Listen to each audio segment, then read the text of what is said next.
Dennis Prager and Julie Hartman, known as Dennis and Julie. You know that this is number 46, Julie? Wow. We're almost at a year. We should have a big party with nerds. The candy nerds. Yes. Because we have nerds. Yeah. Yeah. We have that in full supply. Exactly. And Good and Plenty, which you never heard of. Let me ask you, do you like licorice? No. Oh. Ugh. Ugh. Do you like sour straws? Do you even know what those are? That's insulting that you would ask, do I know what sour straws are? Nevertheless, I have no idea. They're really good. I'll bring them in next time. Okay, They're my favorite. I did not care for nerds, to be perfectly honest. Well, someone did because they're gone. By the way, I do want to say to everybody who enjoys us, which is everybody watching, presumably, otherwise they wouldn't, if they didn't enjoy us, they wouldn't watch or listen. It's really worth binging. In other words, going to the back one. Really, none of them are dated. It's true. They're eternal. They might be on something happening at the moment, but it's a larger issue always. Not really, though. We talked in our early episodes because it was right when Putin invaded Ukraine. We talked about that. But ever since then, we really haven't done a news item. I think even that would probably be interesting. Yeah, but we don't do news items. That's true. Talking about not doing news items, you said to me, and I was very moved because I really am a big admirer of your parents. Thank you. And you told me that your mom was moved deeply by something I said. Yes. I know how important it is, and people take me seriously. Here's a great, we always go off on tangents, but we always come back. So here's an interesting tangent for you. What moved your mother? You're going to tell us. Then I'll comment. But that's a perfect example of where I have a big advantage over you on these issues. And I mean, you'll overcome it. There's no doubt in my mind. But I have a big advantage being so much older. Because if you said this, what, you're going to cite your mother hearing from me? People wouldn't believe me. Well, they go, how do you know? That's exactly right. But I'm a parent. Mm-hmm. And my kids are grown up. And it comes with credibility. So I just want to say that. See, it's interesting. This is its own topic. And we might have covered it tangentially before. I was speaking when I was your age. I have as odd a life as you now have. And I've been speaking ever since, obviously. There's no comparison to how seriously people take me today versus then. And they took me seriously or they wouldn't book me for lectures. It's a challenge to be taken seriously when you're very young. It's not a challenge later. Well, that's why, we were talking last time about how I'm a character. And I remarked, members of our audience may be a little stunned to hear that I'm a character because I don't really let it show on this program or on my program Timeless. And the reason is it's because I want people to take me seriously. And so far, even though I've had people, write in mean things or disagree with me, I'm knocking wood here. I've never had someone indicate that they don't take me seriously. Oh, it's impossible not to take you seriously. But obviously, otherwise, I wouldn't have you sit in for me for my show as an example. But I'm just giving, this is a perfect example of where it's easier to be taken seriously when you're older than your age. So go ahead. Your mother said this really impacted her. And something I said. She was listening to a recent episode of Dennis and Julie, and you remarked that parents should not have or take too much credit when their children turn out well, and parents also shouldn't take too much blame when their children don't turn out well. And that really, my mom said that really impacted her. It impacts every parent that I know because either the kids turned out well or they turned out poorly. I know. I said to her, I'm so who doesn't it apply to? Yes. Oh, yeah, no, I'm sure. Okay. I was like, okay, Mom, I'm so glad that resonated with you. I can't believe I didn't tell this story about, did I not tell the story on Dennis and Julie of when my dad came to a speech of mine in my mid-20s? I think you did. And he said he got lucky with you. Oh yeah, it wasn't it was much later. Actually, I was probably in my 40s. But yes, I overheard him, and I was very moved that because he would take compliments, nicely, but he wouldn't deflect them as a general rule. But this was really powerful. He had no idea that I overheard this conversation after a speech of mine. People milled, because I always introduced my parents, and it gave them a charge, and I loved giving them that charge. Ladies and gentlemen, my parents are here, Max and Hilda Prager. Mom and Dad, would you stand? And my mother would beam. I mean, she radiated joy at all of this happening. Anyway, so people crowded around my parents after the talk, and my father had no idea I was within earshot. Somebody said, "Wow, you must have done a great job. Dennis is such a wonderful man." And my father said, "Tell you the truth, I was lucky." And I thought, wow, that's a very endearing and impressive thing for him to say. Julie, when I say Julie, it's going to be really serious. I know. I was thinking that. Oh my God. I know. We both monitor everything. But I just want to say that one of the realizations of the second half of my life has been the role of luck in life, and people don't like to hear that. I don't like to say it, let alone, I understand why people don't want to hear it. Religious people don't like to hear it because they want to believe God is involved in everything that happens, and it's not luck. And I believe God is omnipresent, but I don't believe he directs everything that happens. I don't think he sent the drunk driver to paralyze you if you got paralyzed. People who do, my father did. That's why he didn't fear. He was in the Navy for 3 years in the Pacific. He was on the type of ship that the Japanese most wanted to sink. He was bringing troops over. 1,000 troops or whatever number on any given voyage. You sink my dad's ship, you sink 1,000 American servicemen. And he slept like a baby because he believed that God determined when you died. And I sort of envied him. I didn't think that. I thought, if you get hit by a kamikaze, it's bad luck, or a torpedo. So, have you meditated, because you're a thinker, have you meditated on the role of luck? Oh, you were just saying that you were encouraging the listeners to binge watch Dennis and Julie. I actually binge watched Dennis and Julie last night, and I was rewatching our last episode where I was talking about my sister, and you said that my situation with my sister has imparted to me the how true the sentiment is of "there by the grace of God go I," which, by the way, is a saying that my dad has said for my entire life. I remember being 4 or 5 or 6 years old and hearing my dad say that. So yes, it's every single day of my life I think about. Well, explain to people who don't know. Yes, my sister has very severe autism, and the situation with her care has been very painful for all of us. And every single day of my life I've thought, how the heck was I the Hartman child that was born neurologically intact, and she was so unlucky to get this wretched life? So the answer is yes. But I wish I could go a step further than that, but I don't think anyone really can. Do you know, I wonder if people who grow up with a disabled sibling are not deeper and better people for it. Oh, I'm sure. And that's another thing that really haunts me, because it's not just that I was born without a disability. I feel like I've benefited in a very odd way from her troubles. I feel like I am a much more mature, strong person because Gina has suffered. Not just because she's disabled, but because she has suffered.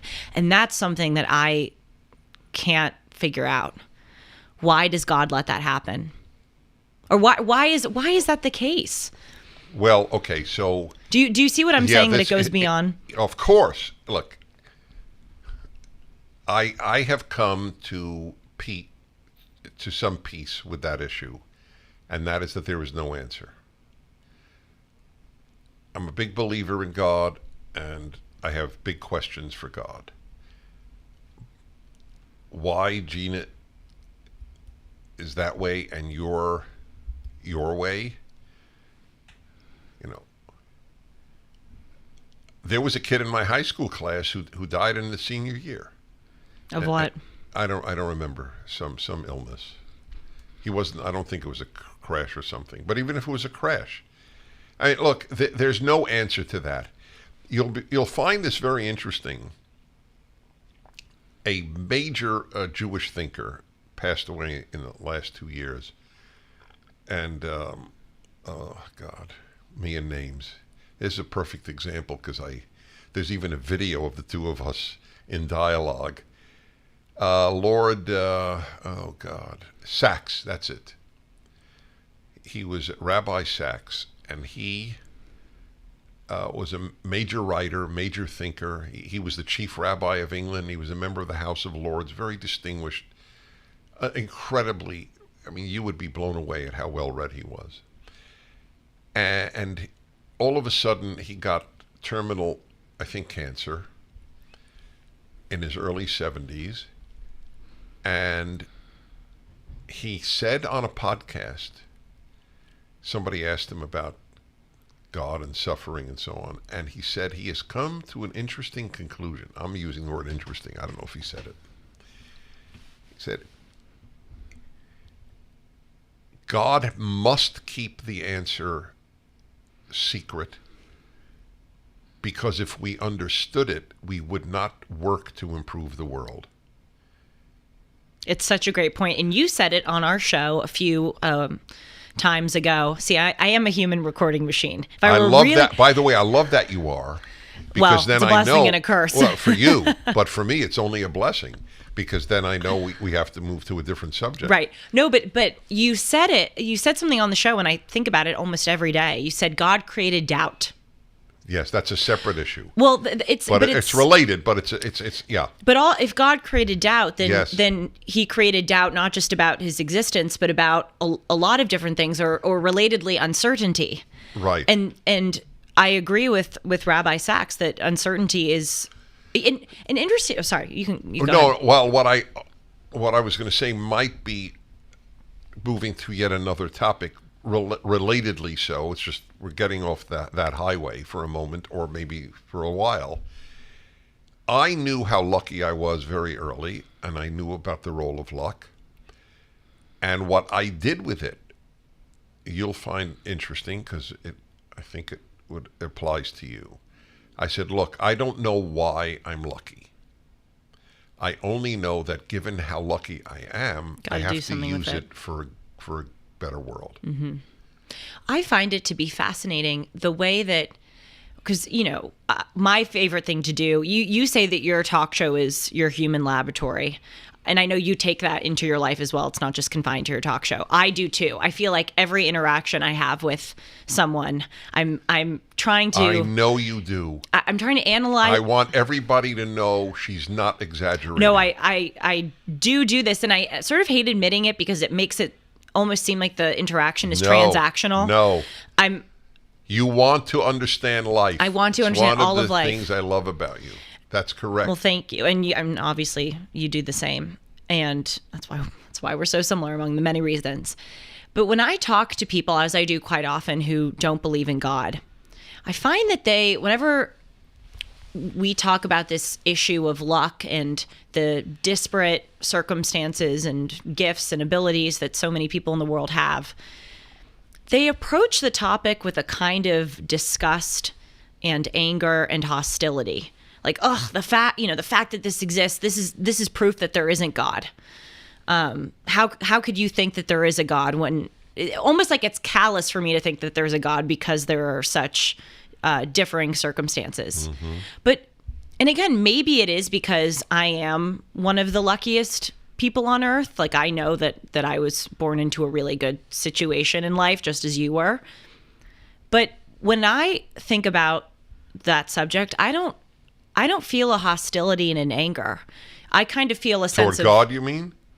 Hostility or anger? Yes. About the fact that luck is both imbalanced? In other words, the when I talk about this, it doesn't make me angry. It makes me want to figure it out, and crucially, I feel humbled by the subject, and I don't know. I feel like it's sort of a character defect when people resort to anger when talking about something like this, or they immediately dismiss the existence of God. I always found that response to be a bit odd.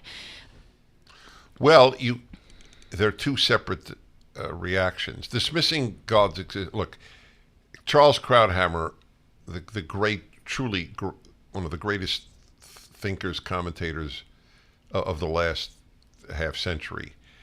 Do you know about Charles Krauthammer? I do, yes. I don't know much. Right, okay. So, he wrote a book of essays, right? Yes, it's worth reading. So when I asked him, he was a completely secular man. And he was a psychiatrist. He went to Harvard Medical School. He was paralyzed in a diving accident at Harvard, graduated with his class. Did I tell you this ever? No. You realize that? The man he gets quadriplegic in a diving accident. He was a real stud, by the way, if you see the pictures.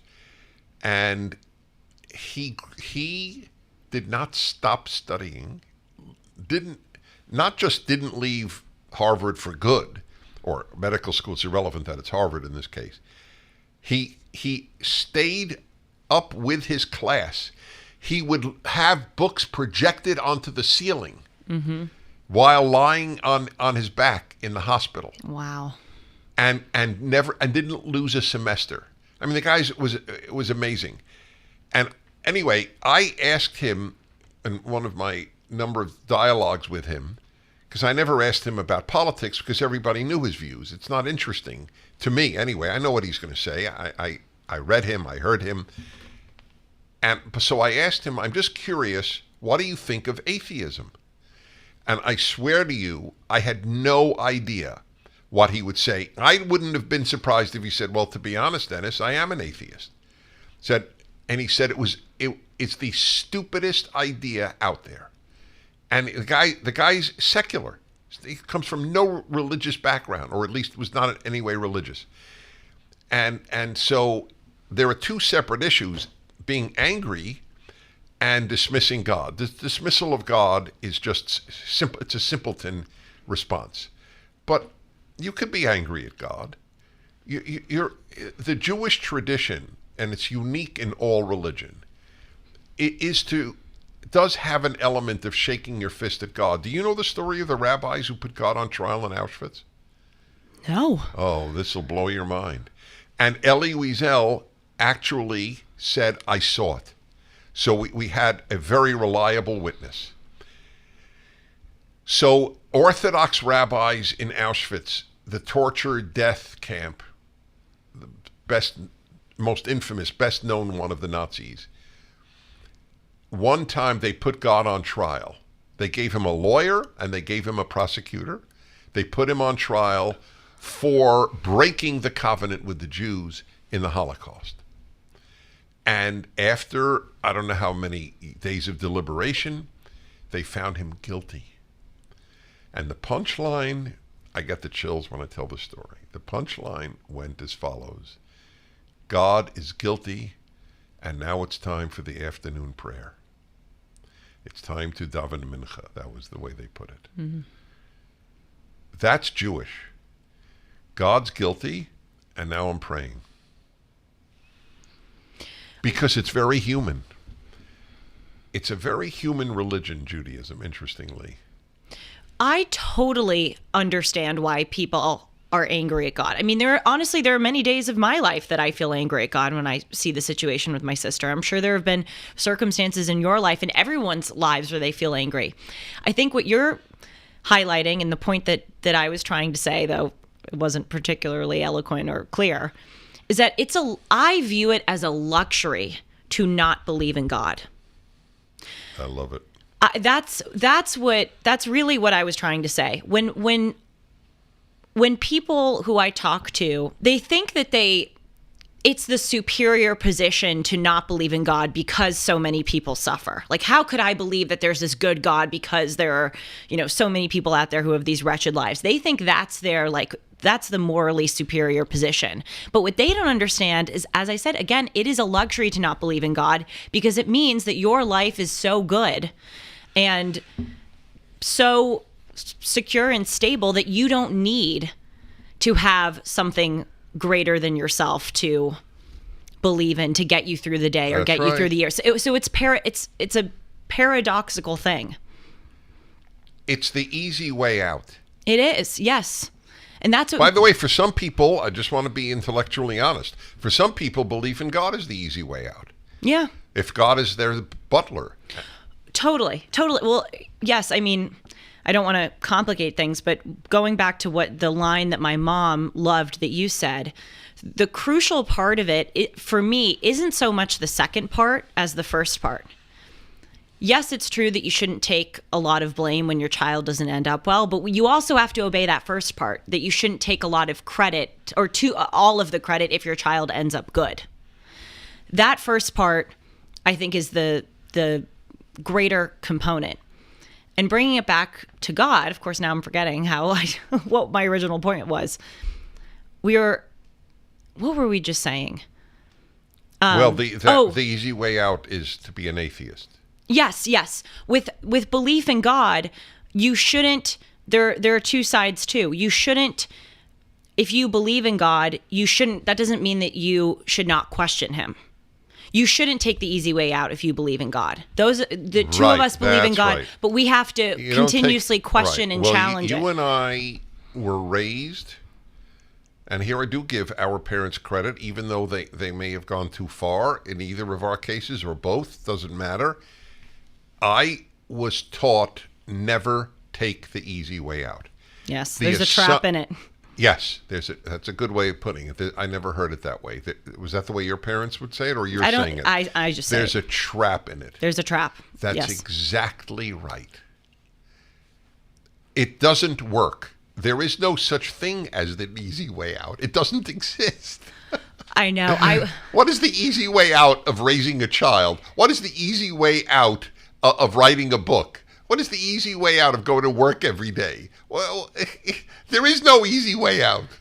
Sometimes I do. I think I take it to an extreme. The easy way out is never getting married, not having children, yes, and living on your own and doing only what you want to do. That's the easy way out. But it's not the happy way out. It's not the deep way out. It's not the rich way out. It's not the fulfilled way out. I could go on forever, but it is the easy way out. Mm-hmm. God, that's crazy about the God being put on trial. I think there's a documentary out there that's like God on Trial. Yeah. And when I saw it, I just thought it was a great title because... Wait, are you referring to a play? Is it Joseph Telushkin wrote one on that? Oh, really? Oh, I got to send you the link. I'll tell everybody the link. I think there's a documentary on Hulu or Netflix that's called God on Trial. And I don't know if it's about the Holocaust though. I think it is. I think it's about the Nuremberg trials. Then it might be related to that very famous story. And I just thought, wow, what a great title, because it's true. And see, that I could be real about God. People who think this is odd, put God on trial, be angry at God, whatever, shake your fist at God. Wait a minute. You're not angry you've never been angry at someone you love? Right. So it's not real. It's like saying you can't have any dark emotion vis-a-vis your children, your spouse, your friends. It's absurd. Mm-hmm. And I find that I have such a richer life when I encounter these questions, like, because you have to remember, for most of my life I was secular. I mean, yeah, sort of, you know what? It blows my mind. Yeah. You don't know. I'm going to be very personal, which Sure. is what you bring out of me. That I was your primary conduit to taking God and the Bible and religion seriously. It is not possible for you to know how much joy that brings me. I could cry. That's how much it means to me. History repeats itself, and we're seeing that play out right now with inflation. When Jimmy Carter took office in the late 1970s, gold sold for $140 an ounce. By 1980, the price of gold topped out at $870 an ounce. If today's market performs like it did when Carter was in office, the price of gold could skyrocket from $1,800 an ounce to $9,300 an ounce. This is Julie Hartman for AmFed Coin and Bullion. Don't miss out on a great opportunity to purchase precious metals while the prices are still stable. If history repeats itself, we should see a run on gold, silver, and platinum that could drive up prices. Be smart and consider buying now. At AmFed, you're dealing with specialists who provide you with personalized attention, honest information, and sound advice. You won't be pressured into buying outrageously priced so-called collectible coins or anything that you don't need. Take advantage of today's prices at AmFed Coin and Bullion. Call 1-800-211-7694. AmericanFederal.com. That's AmericanFederal.com. Well, you know I talk a lot about how much your book has impacted me, and we didn't even talk about this before the show, but I have a copy of the Rational Bible with me, and I need you to sign it because I'm sending it to one of my friends. And this is not the first time, by the way, that I've had Dennis do this, and you're always so gracious about writing personalized notes to as you have now discovered, having a fountain pen makes it yeah, it makes it way easier. But I just want to give that gift to other people because they have to read it for it to be a gift. They have to read it, and it's such a... Yeah, but will your friends read it? Not all of them, but I know which ones will, and I'm careful to... The friend that we're sending it to... or that I don't know why I said we, that I'm sending it to tomorrow will definitely appreciate it. I'm so excited for them because I so know the position they're in because I was in that position where they have, this curiosity and they have, it's like fertile ground to grow a great tree. And but by just sending them the Rational Bible, I'm planting the seeds. I'm so excited to send it to my friend and hear what she thinks. I believe that. Have you started Deuteronomy?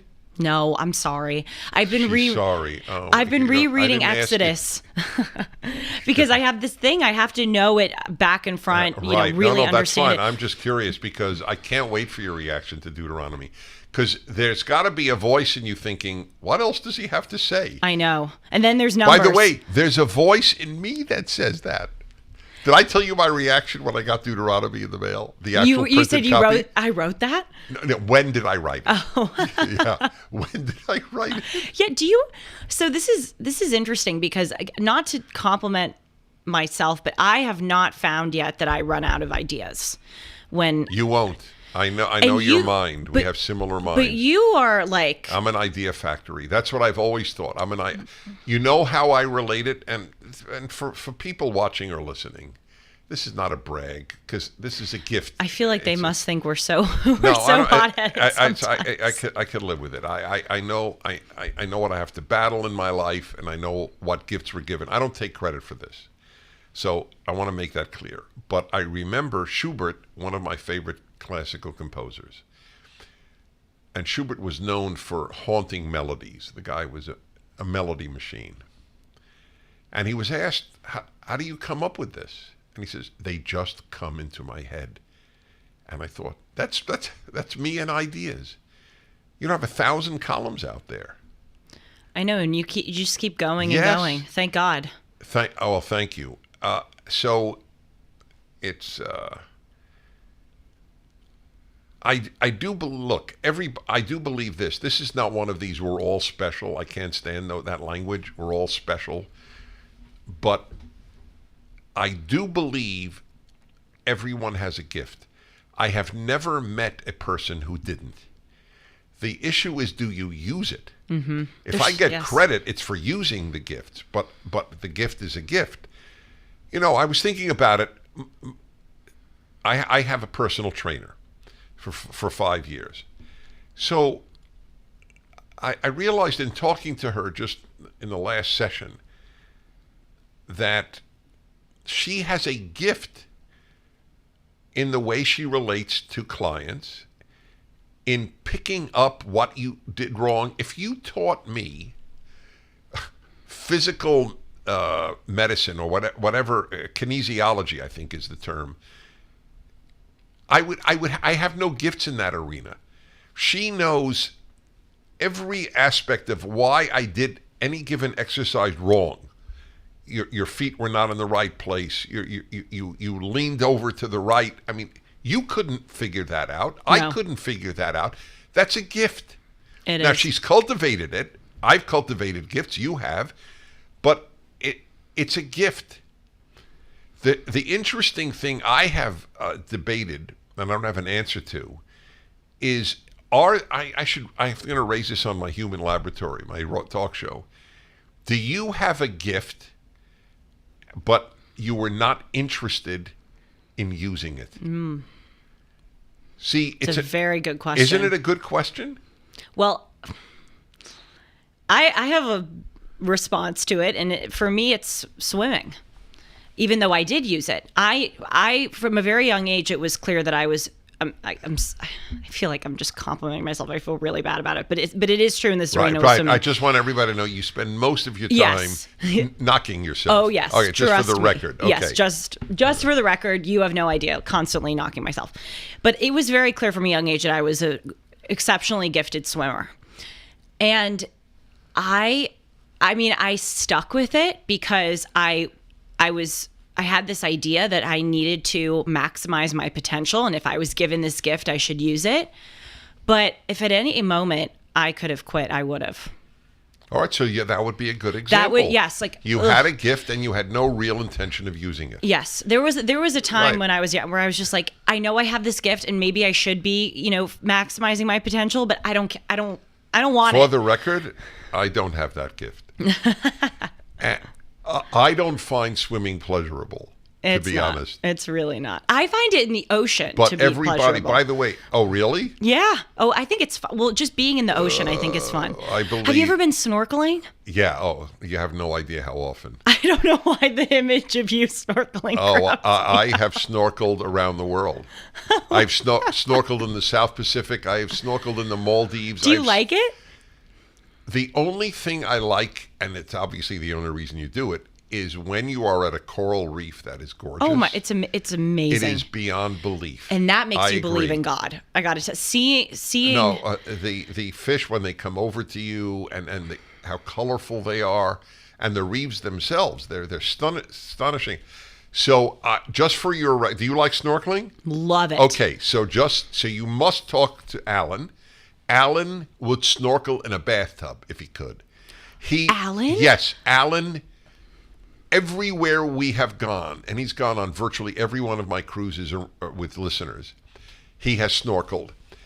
It's such a funny word, snorkel. Well, yes, I know it is a funny word. Anyway, he loves it more than I do. He will go any day to snorkel. I will do it. I'll go with him. Yeah, you would. Exactly. So all of these, by the way, I want to say one thing.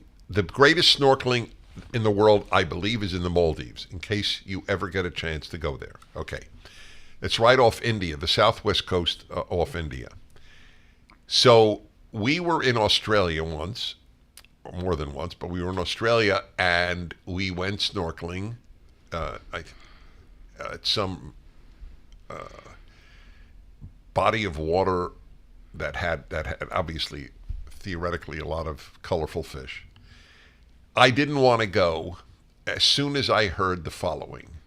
There are a lot of jellyfish there. Oh, yeah. Ooh.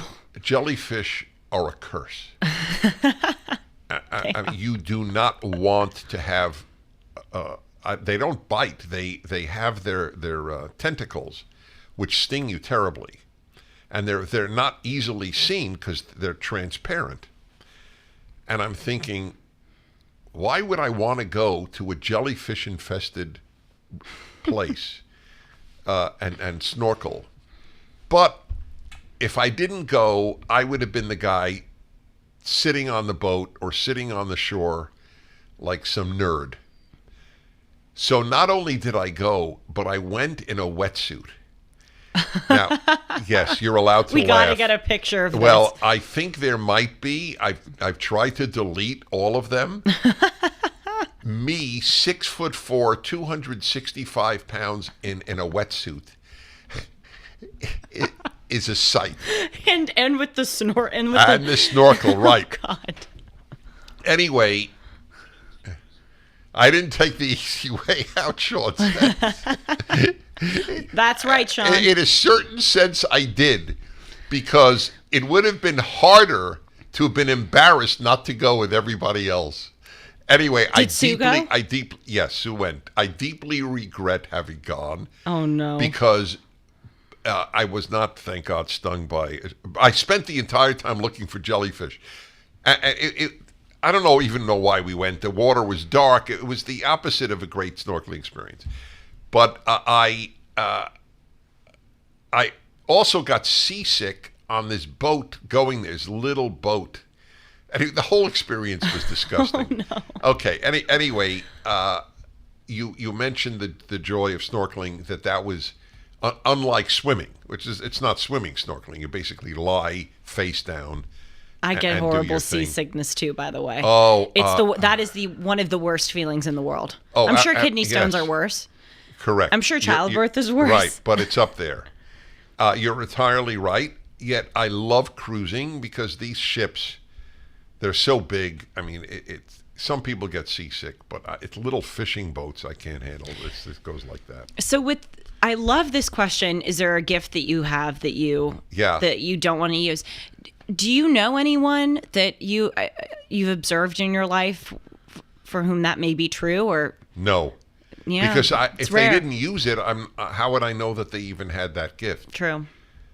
Well, this relates to a discussion that we had, I think, 2 episodes ago. So episode 44. See, I'm improving on my human recording machine, and it's that so many people nowadays it seems that they don't want to find their potential and they don't want to find their gifts. They would rather take an off-the-rack solution to life than do the hard work that's required to figure... It's another good term you came up with, off-the-rack. Yeah. Just take the easy solution to life than doing the hard work to figure out what your gift is, and crucially to get better at that gift. What is it, Aristotle who said that, the self-examined life is not worth living, or something to that effect. Your generation has been deprived of asking itself the big questions. Instagram, TikTok, and parties and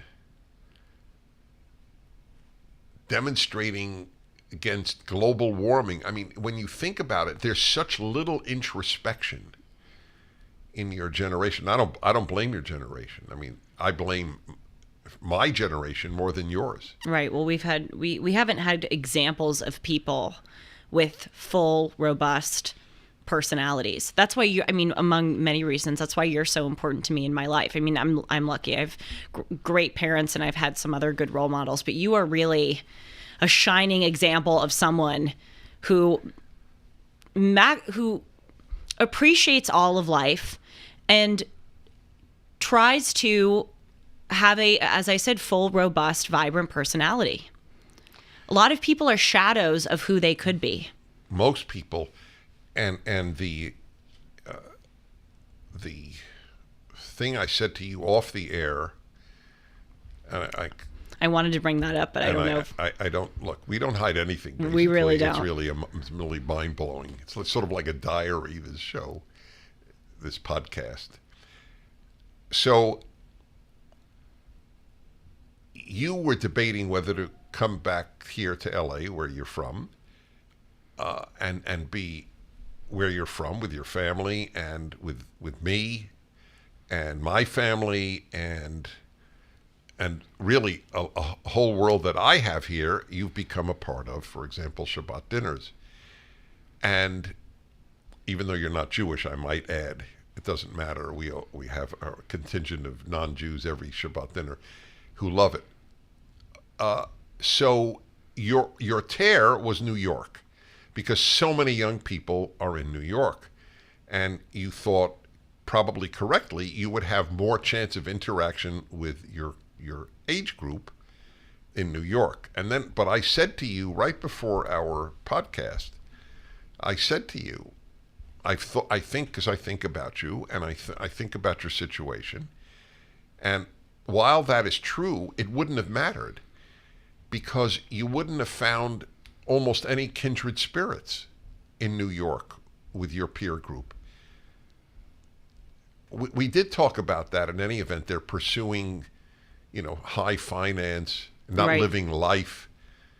It's so. You have the blessing and the curse of being deep. Yes. It just is the way it is. You have some wonderful girlfriends, which is really critical. I do. Yeah, I've come to adore them. But finding a guy your age isn't going to be easy. No. It's so funny because when you were saying, we were discussing something off the air and we thought we had just agreed, I thought you were referring to something else that we said, although that was something that we talked about. I thought you were referring to when I asked you, are there any unhealthy habits that you have? Or because Right. Dennis, and again, Juliet from Virginia's ears are bleeding, but sorry. And by the way, I haven't gotten an email from her. I think she just totally threw us Gave up. out. She couldn't stand the compliments. But I can say, you are a remarkably healthy person. I really. So I want to tell you something. Yes. Okay. Well, sure. I hadn't interrupted. No, it's fine. It's fine. Yeah, you can okay. Go ahead. I want everybody to know that even that, or maybe drop the word even, you have to work on that. I wanted to be happy. Starting in high school, I ached to be happy. I was not a happy kid prior to high school. Really? Yeah. I had real issues. This was not, my life has not been a bowl of cherries. Cakewalk. No, a cakewalk, bowl of cherries, whichever. I mean, cliche. I am well aware of that fact, but I didn't know that you had problems when you were really young. Well, issues. I had issues with my parents. I had issues being the younger brother of a perfect specimen of human being, my older brother.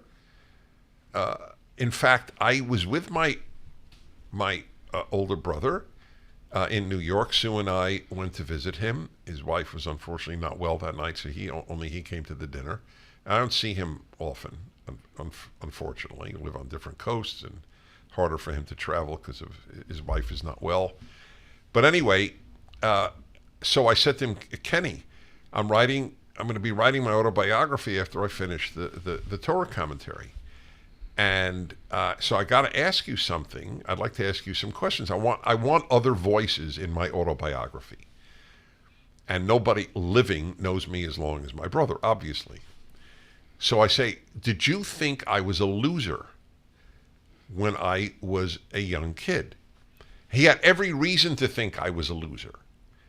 I did not accomplish anything at school. I did not accomplish anything, period. I was always on the heavy side. My mother took me to the husky section when I was a kid to buy clothing. My brother was a total stud. So he said to me, I never thought you were a loser, but I did worry that you were in my shadow.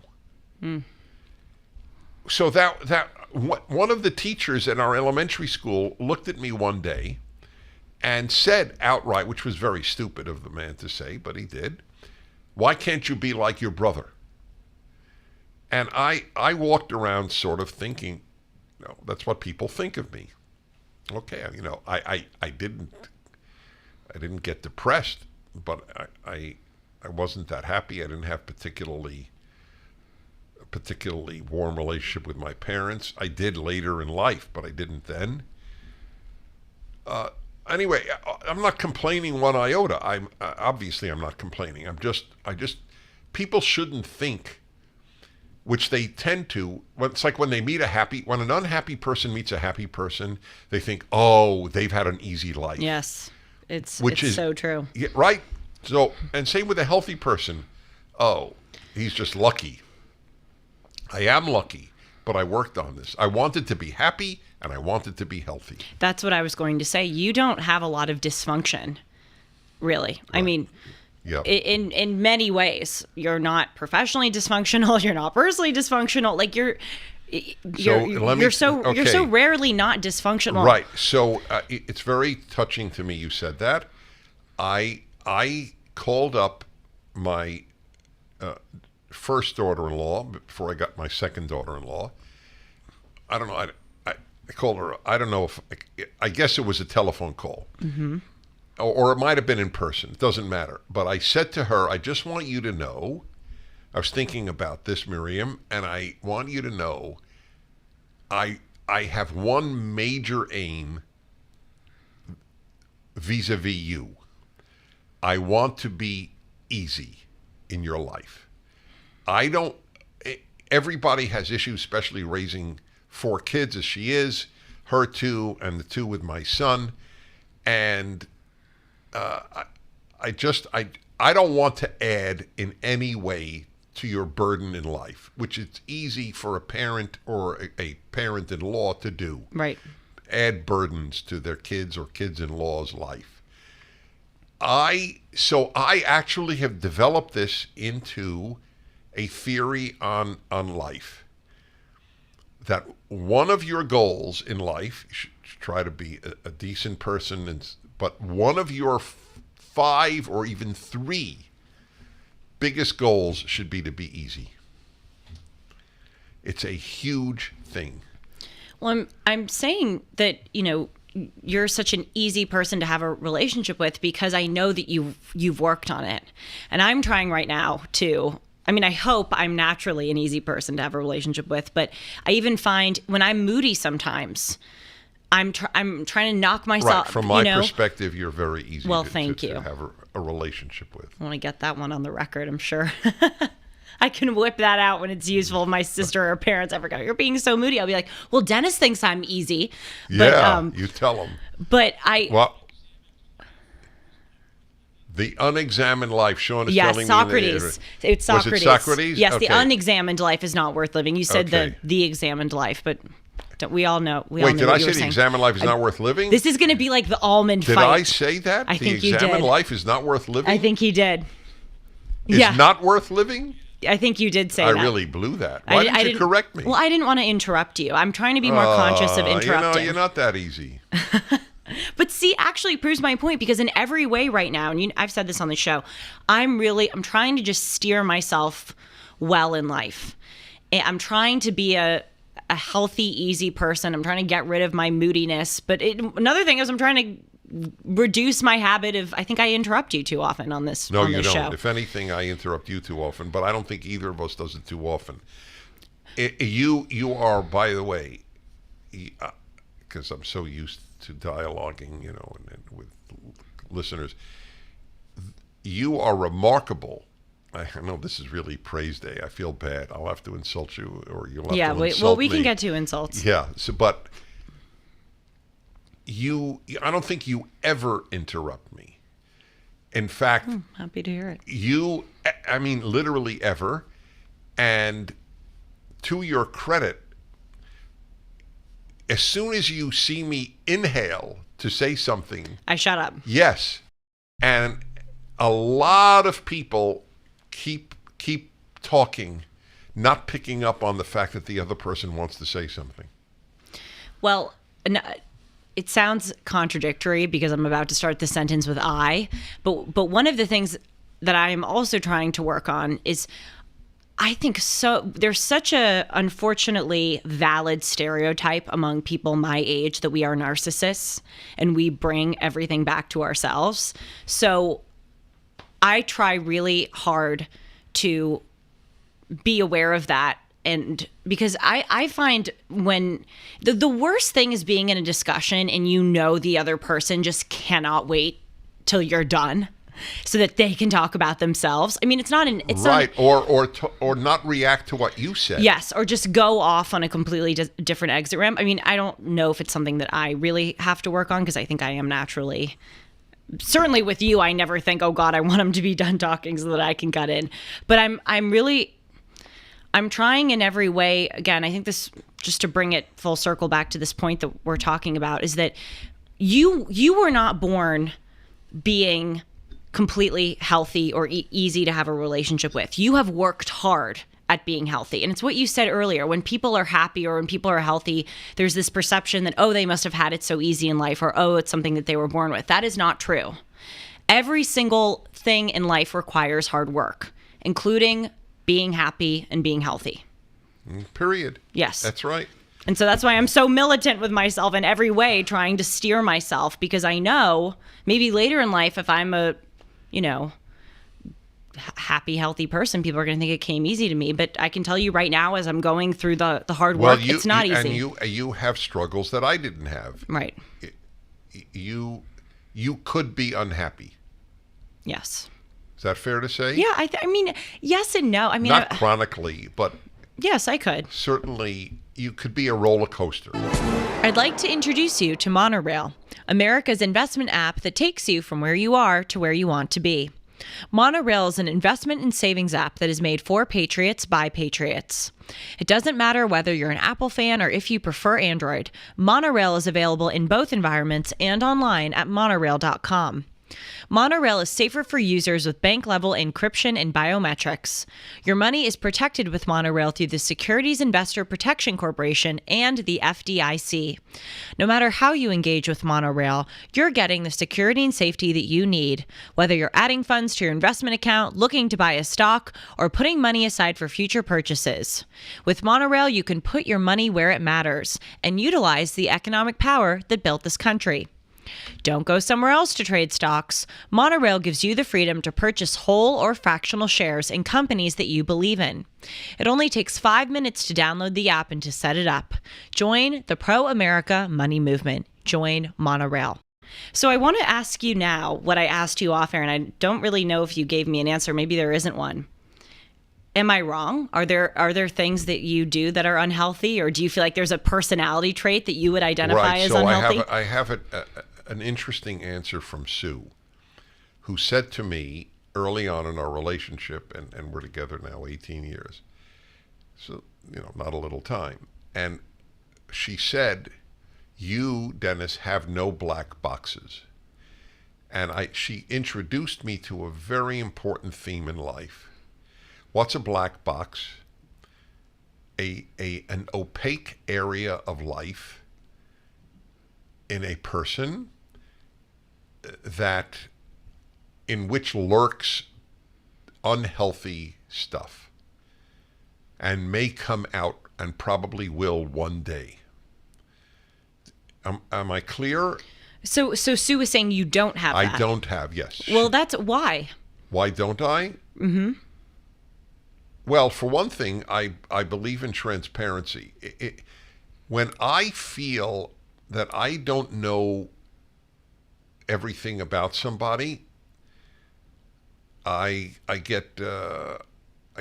suspicious that there was something is going to explode one day. See, black boxes explode. It just, something simply happens that makes the black box open up. Now, obviously, you can't know immediately, and some people are great actors. Shakespeare's, great line, all the world's a stage and we're all actors. And so people know how to act. But anyway, I have worked on transparency. I'm transparent on the radio. I'm more transparent on the radio than many people are in their personal lives. People say to me two things when they first meet me. The most common things are, God, I didn't know you were that tall, because they only see me seated. And the other is, I feel like I know you. To which I've always responded, you do. There's no, well, you can testify. There's no off-the-air Dennis that is different. And even on this show, sometimes when we're like, we don't even know that we're on. That's right. We're just. It's very real. Yes, it's very real. I love real. To me is everything. I love real. Anyway, look, everyone has battles, but Steve Marmer sitting in that seat, our dear mutual friend, psychiatrist, UCLA, or was at UCLA, I think he's left medical school, and he mentioned to me, either it was on the air or off the air, 'cause we were talking about some issue on the Happiness Hour, and he said, you have great shock absorbers, Dennis. And I realized, that's right, I do. And I don't know if they're built in, or I think I developed them because I so ached to be happy. But I do. I have good shock absorbers. Most people are rattled more easily. I find when shocking things happen, and I feel like I also have good shock absorbers because throughout my childhood, it was just, with Gina, it was just shock after shock after shock, either with her behavior or her care. I mean, literally every day, it was like you just didn't know what to expect. I find the best thing to do, and I know it's really hard, is to just have like this total calmness when you hear a really big piece of bad or shocking news. Just tell yourself calm, because and I know that sounds really stupid to say, because people are going to go, I'm going crazy right now. No, people are going to go, wow, Julie, what a profound thought. You should be calm when something shocking happens. Blank Sherlock. It's not. It is profound, and it is an aspect of you, another one that just blows my mind. So I have my way of putting it. I wonder if you've heard me say this. So I think, what if I were on a plane that was just, for whatever reason, its engines shot out? Oh my gosh, I think about that all the time. How would I react? So here is my answer to you. None of us knows, obviously. You don't know till you're in the position. But this, I have two responses to that. I think about this fairly often. Not out of fear, I just think about it. Number one, the thing I most fear is not that we are falling out of the sky and will die.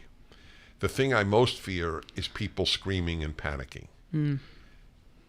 So that part two is, I would hope, I'm not saying I would, I might scream also, I don't know, but I would hope that I could stand up and say, let us all recite Psalm 23. The Lord is my shepherd, I shall not want. And hopefully bring calm in the face of potentially imminent death. It's a very, very touching thing. I just got the chills when you said that. Well, it gives you an idea of wanting to think about everything, which I'll tell you another lesson from this. I feel like I'm talking too much. But you're not. It's okay. Well, thank you. So this question of, gee, I don't know how I would react, is a very fair statement. How do I know how I would react if my plane were falling out of the sky, right? Okay, that's fair. But I do believe that you can train yourself in advance. Yes, that's what I was trying to say. You can. That's what, sometimes when shocking things happen, people go, oh my gosh, I can't help, my crazy reaction to this. You can help it. That's right. And if you tell yourself to be calm, or tell yourself, how would I want to react? Yes. It slows down the gravity of the moment for you. And the way you react initially says so much about how you'll be able to react down the line as you're dealing with whatever shocking thing it is. Well, I want to give you another example. When I ask kids, and I'm going to ask this next week in Miami, I'm speaking at my grandson's school. Wow, they're letting you speak there? Well, it's a Jewish school. That's true, and it's Miami. No, it's an Orthodox school. I'm not sure. I'm sure they're the non-Orthodox I'm sure they're thrilled would invite that me. you're coming. Yeah, they are. Obviously, they wouldn't have invited me, but I am going to ask them the question I've been asking since I was your age and talking to high school kids, or even elementary school kids, and that is, would you save your dog or a stranger first if both were drowning? Oh, wow. So, it's the same results today as 40 years ago. 1/3 say the dog, 1/3 the stranger, 1/3 don't know. I always give them the option. If you don't know, you vote I don't know. So 1/3 says they don't know. So I'm bringing this into this issue of you train yourself before the situation. If you don't know how you would react if your dog and a stranger were drowning, now that they are not drowning, you have to decide before the event happens, how should I react? It's the weirdest thing that you say this, because I think about that obsessively. And even, I mean, I think a lot because, I talk to you about it a lot. How am I going to react when Dennis dies? How am I going to react if I get a call that my mom was in God forbid, was in a, terrible car accident and died? I think about those scenarios a lot. I'll tell you, when I came into the studio today, Sean knows, I was talking with him outside and I felt like there was an earthquake.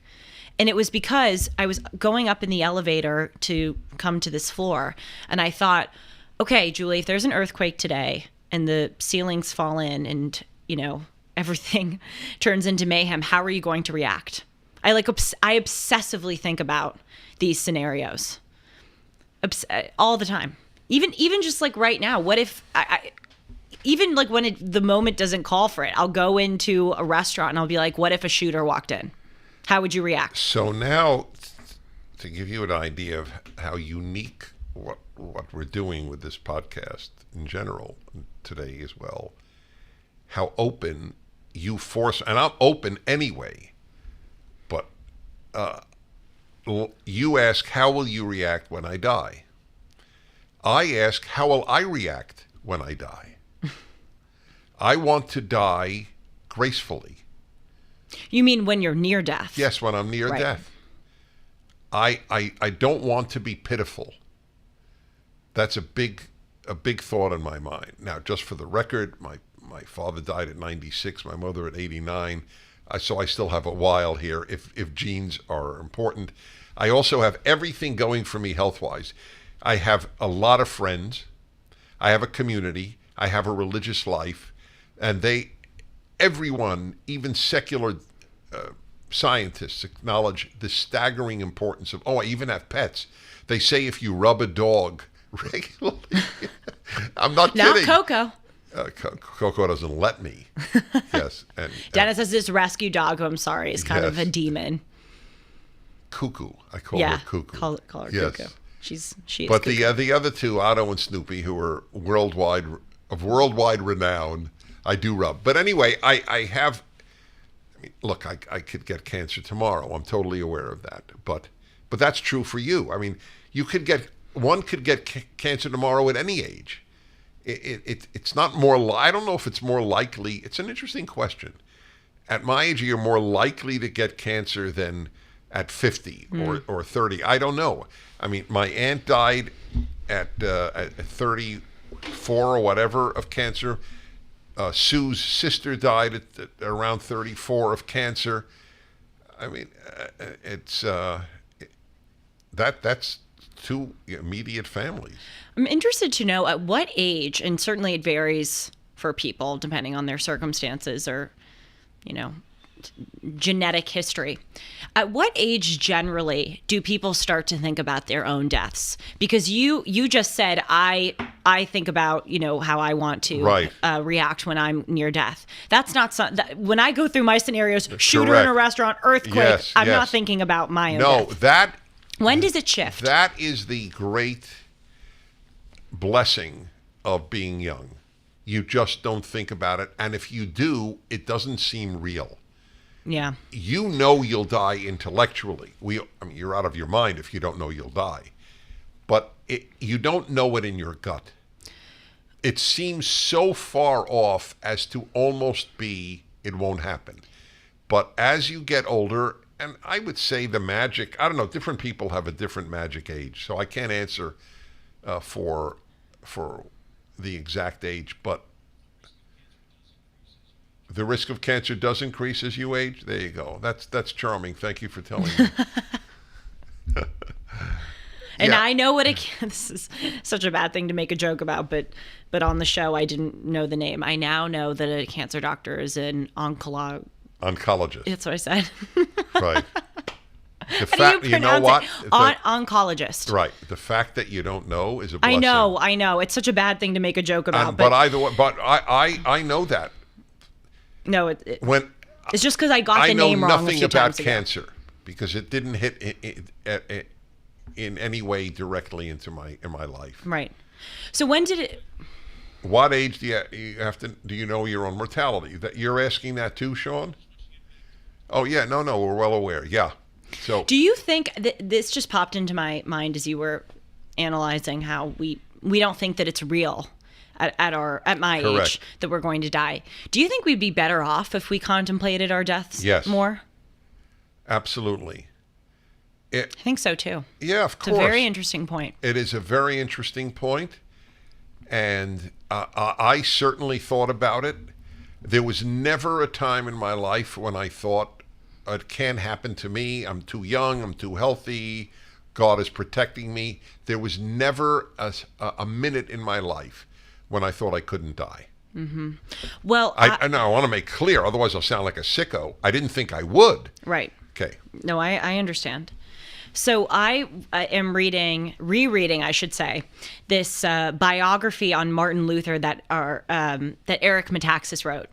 And I'm interviewing Eric Metaxas on my show Timeless. And I read this book on Martin Luther, I think 2 years ago, and I loved it. I know that sounds really nerdy, but it was just amazing. Because Martin Luther is one of those figures who is so important to Western civilization in the world. People don't realize. And we don't talk about him at all. Well, people don't, because they don't talk about anything that happened. Yeah. Well, I'm saying it's People don't talk about what happened last year. true. That's true. But even just when I was young, we learned about Columbus or we learned about Martin Luther King. Martin Luther, who Martin Luther King was named for, So should be. I've read a lot of books on Luther. Luther is fascinating. And one of them, a historian wrote, he made the modern world because Protestantism made the modern world. And this is no knock on the Catholic Church. The Catholic Church was around 1,500 years before Luther. Mm-hmm. I mean, and the Jews were around 1,500 years before the Catholic Church. 1,300 to be precise. It is really, the whole thing's remarkable. Luther is a mixed bag. Oh, certainly. I mean, I find him to be fascinating because, and I'll get back to my point on death that I want to bring up with regard to Luther, but he growing up was a very serious individual, and he had this affliction. He actually coined a term, I can't remember, it starts with an A, and it's a German name, where he talked about how hard he was on himself, and he identified it in a term where, like, he literally could not go throughout the day without thinking that he was going to go to hell. He was just so racked with guilt, and he thought that he was he thought that he was unworthy to be a priest, unworthy to be a monk, and he was constantly fearing that he was a grave sinner going to hell. And then later in his life, he was like a total jokester, and he was known for being a famous ribber, and he was just, it's so funny how he made a 180 in his disposition. Anyway, I digress, but welcome to Dennis and Julie. Have you ever picked up a towel set because it felt really soft in the store, but then when you go home to use it, it's not very absorbent? It's basically a towel that's leaving you out to dry. Well, that's why MyPillow has developed the MyPillow towels that work. I know, it's mind-blowing. Towels that actually dry you. Their 6-piece towel set includes 2 bath towels, 2 hand towels, and 2 washcloths. They come in a variety of colors, and right now you can receive a 6-piece towel set for only $39.98 with the promo code Hartman. Go to MyPillow.com right now and click on the radio listener special. MyPillow products come with a 10-year warranty and a 60-day money-back guarantee.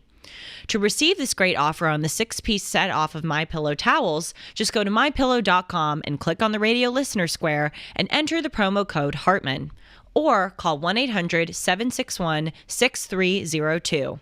Go to MyPillow.com, promo code Hartman. Back to the point why I brought up Martin Luther. In his early life, I think this happened twice before he turned 18. He had 2 near-death experiences both of which influenced his decision to drop out of law school and enter into a monastery. First, he was riding a horse and his sword went into his leg and it hit an artery and he started bleeding to death. And one of his riding companions rode and got a doctor, and the doctor came back, patched it up. Luther went home later that day. In the night, the wound opened again and he almost died a second time. And he wrote that he was lying there thinking about how he was going to die and how, was he going to go to heaven? How has he lived, etc. That was the first big thing. The second one, and this is the most famous story with him, is that he was also riding a horse from his home back to his university when he encountered a great lightning storm. And a lightning bolt came down and he says was just inches away from hitting him. And it's that moment when he got off of his horse, got down on his knees and prayed to God. I think Saint Anne specifically, and said, if you save me, I will become a monk. Anyway, sorry to give you a little Luther history lesson, but I love this. I love it. I think this guy is so interesting. But it just made such a powerful impression on me. First of all, how frequent it was to have near-death experiences back in the 16th century, or even, it's pretty recent in world history that people every day in general don't fear their deaths. Or death from giving birth. Yes. Oh, it's just crazy. And I thought, would Luther have entered the monastery and then had his whole kind of awakening and, as that author says, shape the modern world if he didn't have those near-death experiences? Probably not. He says that lightning strike or that, the sword going into the artery, those were the two things that made him want to do that. And it made me think we would probably, again, it's so paradoxical to say, and it goes back to my earlier point about my sister Gina, how in this awful way, I am a stronger, better person as a result of her suffering. We would probably all be stronger, better, wiser people, more purposeful people if we had more near-death experiences. A girl got up at one of my lectures at some college, some university, and I always say, if you disagree with me, you will get to speak first. So she came up, she said, are you saying to us that women are not oppressed in this society? I said, yes, that's exactly what I'm saying. Women are not oppressed in this society. And I was thinking, she has no idea what suffering or oppression or persecution are about. None. If you think you're oppressed as a woman in anywhere in the Western world, you have no perspective on life. That's why it's important to think about death. It's why it's important to read about death. It's why it's important to read about the suffering of 100 million people under communism, the millions under Nazism. You need to know about the ubiquity and intensity of evil. You need to know if you are sinning against yourself, if that's possible, but certainly sinning against the persecuted, not to know what a Korean comfort woman was. Well, remember I was guest hosting for you, and I made the mistake of saying that they were Japanese women. Remember that? So thanks for reminding me of that, Dennis. I'm so sorry. But actually, yes. The horrible part is I did know what I knew that they were Korean women, and I just misspoke. But anyway, you're right. But you had to rub that in, didn't you? To rub something in unaware of your doing the rubbing is an achievement. What can I say? It's the naivete. The whole left is based on naivete. People are basically good. America's an oppressive society. Capitalism stinks. It's all based on a childish naivete about life. You don't realize how good things are because they are so good. And so you could sit there like John Lennon's idiotic song, Imagine. You know that song? Yes. Oh, God, is that a stupid song? Okay, I have a question for you because I was listening to Simon and Garfunkel's Sound of Silence. Yes. What do you think of that song? Well, I love the song, and I have no clue what the words are. I am entirely addicted to music and instruments, not to words and songs. I feel terrible saying it, but it's the truth. See, that's how I feel about Imagine. I agree with you. If you listen to the words, it's an idiotic song. Right. But the melody, I think, is quite nice. I agree with you. But I know the words because they are the words of a great number of people of my generation. He was older than me, but still, I'll call him, baby boomer generation, whatever he was in. What about the Beach Boys, God Only Knows? What? I don't know the words. What are the words? He doesn't know this. I would like to Sean. hear Sean, play the music because do you know I this love song? the Beach Boys. By the way, I'm interviewing someone on my show who's an expert on the Beach Boys. Yeah? David Leaf.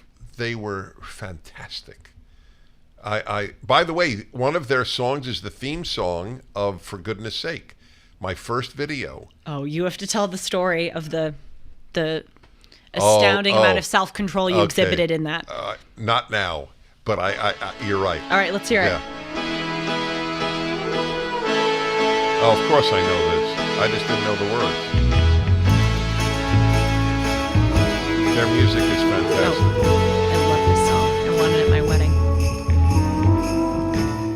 I may not always love you. This is the theme song of For Goodness Sake. Oh, really? I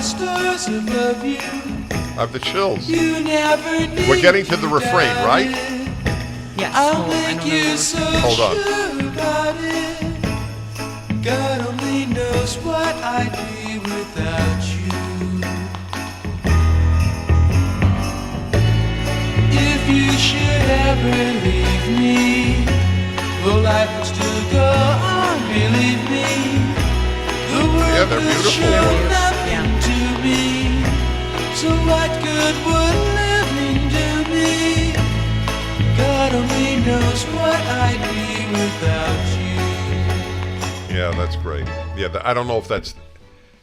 Yeah, Sean says it sounds like the codependence anthem. That's funny. All right, it's a little Sean. romantic. Don't be cynical, Sean. Cynical Sean. Anyway, it's like another session of reality. This thing about living in a make-believe world and not knowing how good it is. If you don't know how bad it was, then you don't know how good it is. And they don't know how bad it was. So it's odd. Like, does God just want us in a perpetual state of, I don't know, mediocrity in the sense of that your life isn't really prosperous, but it also isn't really bad? Because it seems like the biggest problem facing the United States, and this is a controversial statement, but nevertheless I'm going to say it, the worst problem facing the United States is that we've had it so good. Yeah, well, I've said secularism plus affluence equals boredom. That is what is causing all of the issues. Yeah, the poor are not bored because they have to work to get a meal, and the religious are not bored because they have God and religion. So it raises a design question for God. No, not really. It might have, but he gave an antidote. It's true. He did. Yeah. And it's up to us whether we take it seriously. I don't reflect on God much. My only reflection is, what does God want from me? I don't reflect on God much, says Dennis Prager. Really? Is that yeah. Oh, no. Okay, you're right. I'm glad you asked me to amplify on it. I reflect on God constantly, but I don't reflect on God's nature or why did God make the world this way? My joke, my first question to God will be, why did you make the mosquito? I mean, it's interesting. That's where we do differ. I do think about his nature a lot. I know that but I don't know if you can come to any answer. No, I mean you can't, but it's nevertheless quite interesting. I mean, I'll tell you one example, and I know we're probably almost out of time, and telling this is opening up a big discussion, but and by the way, this does pertain to my sister Gina. I feel like I've been talking about her a lot in the past 2 episodes, and I'm again conscious of talking about myself too much. But we haven't talked about her for most of the show, so I hope I'm not belaboring it. Anyway, ever since I became religious, I've been thinking more about why God made Gina this way, and I've developed a theory, and I don't how could you know if it's true? But I'm not totally convinced of it, but it's something that has kept coming back to me, is I do feel like a lot of problems and suffering in life are tests. And I have started to wonder whether or not Gina is a living embodiment of God, or a way for God to kind of test me or test people who encounter Gina. Because the closer I get to Gina, the more that what I love about Gina is also what I love about God. And the closer I get to Gina, the closer I feel to God. For instance, Gina is the embodiment of forgiveness. She has been abused in her group homes. She has been treated terribly by people in society. And every time she meets a new person, every time she has a new caretaker, she is so sweet and kind to them and accepts them with open arms and tries to remember their names. She is a living embodiment of forgiveness. She's also a living embodiment of being a contradiction. She's both in many ways so lovely and so innocent, and as I was saying last episode, someone who I have a lot of empathy for. And then on the other hand, sometimes I'm so angry with her, and she can be so volatile with her behaviors. She helps me become more patient. She helps me become more kind, and she gives me. So how does this go to God? People like her. So my problem tests. with that is that it makes human beings objects. I can't accept. I'm not saying it's wrong. I'm just saying I can't accept that God would make someone suffer so as to be a moral test for another. I know it's hard for me to right. grasp So too. My answer is God didn't make her this way. God allowed her to be this way. I don't believe God made her this way. I am 100% convinced he didn't make her that way. And by the way, if you believe that God did, I don't have a problem with that. Right. It's what I meant when I don't reflect on God much. I don't ask those questions. Did God make this person to have cancer, this person to be healthy? I don't any longer ask the unanswerable. I'm not saying you should. You have such a fertile mind. It's a blessing that you reflect on this. But I have essentially given up. There were certain things I know I can't answer, and I rather deal with what I can answer. What does God want from me? And my biggest passion to make people aware that the post-Judeo-Christian world is a cesspool, and it will self-destruct, and it is self-destructing. That's the point. The university is a cesspool, and it is the least religious place in society, and they are entirely related.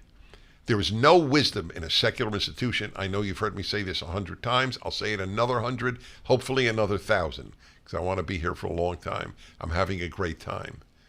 That's what's going to be on your tombstone, you told me. He had a great time. Yeah, that's true. And hopefully gave some others the ability to have one. I would like you to add that too.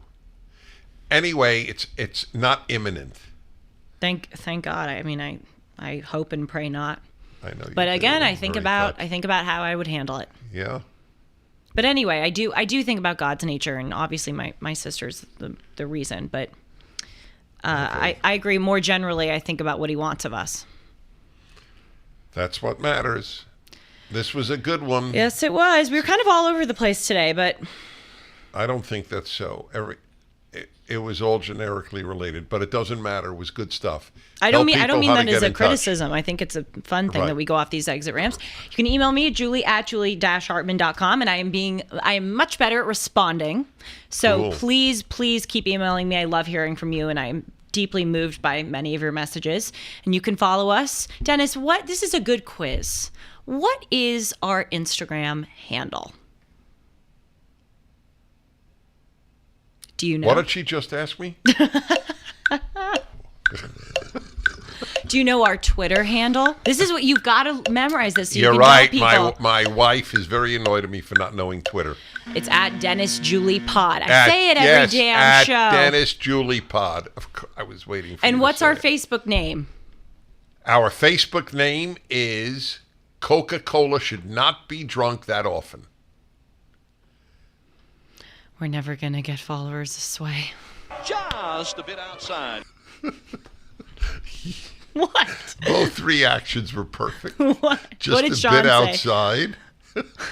And yours, we're not going to get any followers this way. Remind me to It's tell Dennis you and Julie podcast, by the a way. huge flaw in my own life is how little I have promoted myself. I know it sounds like it's a phony flaw, but it's a real flaw.